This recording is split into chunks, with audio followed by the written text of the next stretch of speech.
Good evening and welcome to ScareTOUR's Sunday Synopsis for Sunday, May the 23rd, 2021.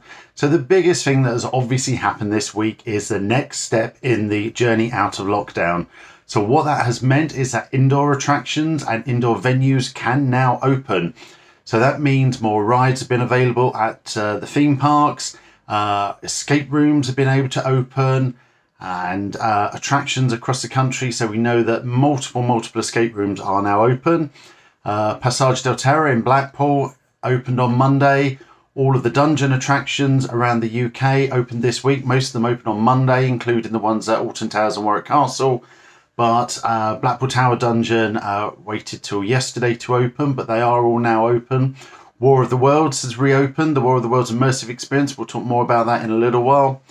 And the interesting thing in all of these, with all these other attractions opening, that there is no real news yet from London Bridge Experience. We actually phoned them in the week to ask them when they were going to open, because their website still mentions that they're just closed. At the moment, they're saying that they are looking to potentially reopen at the next stage of the lockdown, which will be in, I think, June the 20th. So at the moment, they are not planning to open in the current lockdown like the dungeons are.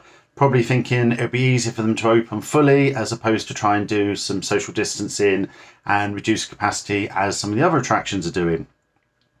So what other news have we seen this week? While there's obviously continued optimism about Halloween and October, there are still some attractions that are still a bit concerned about it, but we should have some more confirmed news about those soon. But this week did see the launch of The Wicked Lady, which is a new show that will be premiering at the Blue Orange Theatre in Birmingham in September. We've done a couple of shows at the Blue Orange Theatre. We've been to probably the most relevant one was Misery, based on the Stephen King novel. It's a really nice little theatre. They really get horror, and because of the way the staging is, it's quite immersive in there. So we're looking forward to the premiere of that in September. We also brought news that Zombie Escape by Gorilla Complete events will be coming back. That seems to be up in Scotland. I'm just working out whereabouts that is, and we will get the What's On pages updated with all the details of that when we've got it.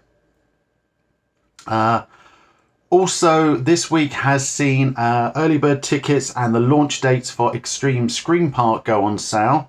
And the interesting thing is, it looks like there's going to be a 6th new attraction. They always used to have 6 attractions, and then the clown attraction went. Then for the last couple of years, they've had a circus or the show, but it looks like they are replacing that final 6th attraction. And as soon as we have some news as to what that number 6 will be, we will let you know. Another park that is also advertising new mazes is Psychopath up in Newcastle. So they have rearranged the way the venue will work. So it will now work around a central hub. You probably won't have the thing where you get bundled off into a van. All the main mazes will go off of the central hub, including the Psychopath, which is the long outdoor walk.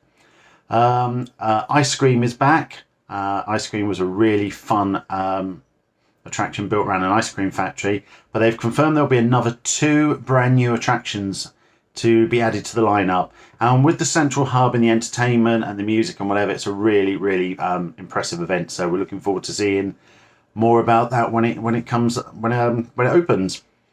We also had confirmation this week that Nightmare Rooms are back with a new story called The Hotel.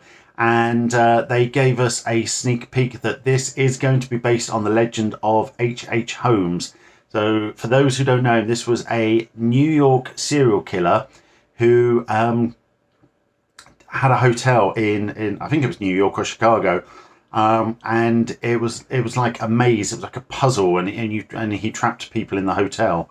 There is a rumour that this person actually travelled to London and could actually be Jack the Ripper, because the travel period when H.H. Holmes and the murders in America stopped is exactly over the period of Jack the Ripper. It's never been proven, but yeah, their show is going to be based on this notorious serial killer. This week also saw the launch of Fear Haven with their cryptocurrency launch. But the interesting thing is what's missing is where's Jack. So Jack is missing from the promo pictures, so we're looking forward to seeing what's going on there. Down at Dreamland in Margate, they're having a weird year this year. They're not opening the park properly because of COVID. So they're doing these sort of show and event sessions where they'll have a couple of rides open.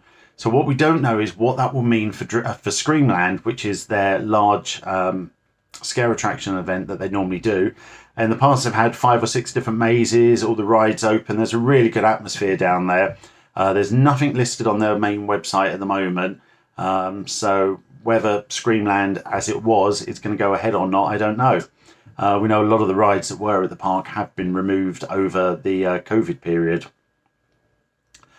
Also in news this week, so Darren Brown's Ghost Train is back at Thorpe Park, and yes, there have been some changes to it. So some new costumes. The guys look really nice in the new costumes.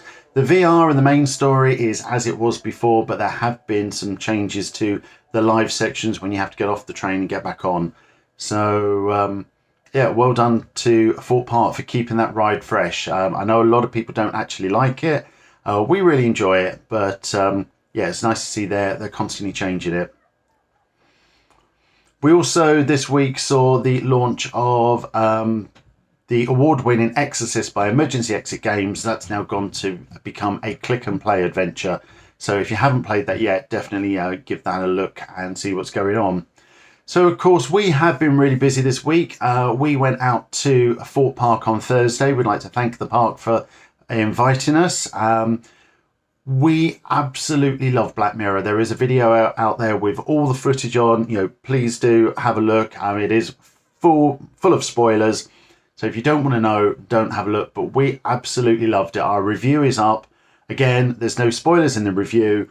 But if you can go in not knowing anything about it, it will be all the better for you. And although it's not a scare attraction, it's not marketed as a scare attraction, it does use some scare techniques. There's no actors in there. But we felt really anxious in there. We were quite nervous. We wanted to get out. So we can't praise Thorpe Park enough for what they've done with that experience. That's really good fun.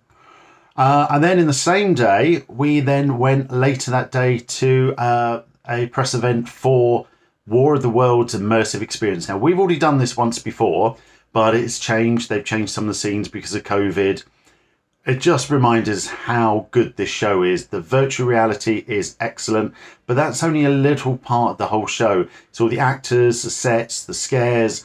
It's really, really good. And if you like any of Jeff Wayne's music at all, and even if you don't like the music, it's so iconic. You know, the when the first beats of Eve of War comes in, you know, the dun dun dun. It just works so well. It's a really, really good show. Everyone I know who's been to it has really enjoyed it, so I highly recommend that. So that review is now up on the website. There was a video on our YouTube channel.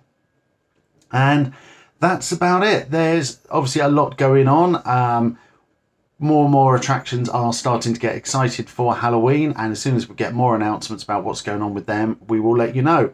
So with that, we're going to sign off. We're going to see you in the week. And we will see you back here for the same time next week. So with that, I'm signing off. Goodbye.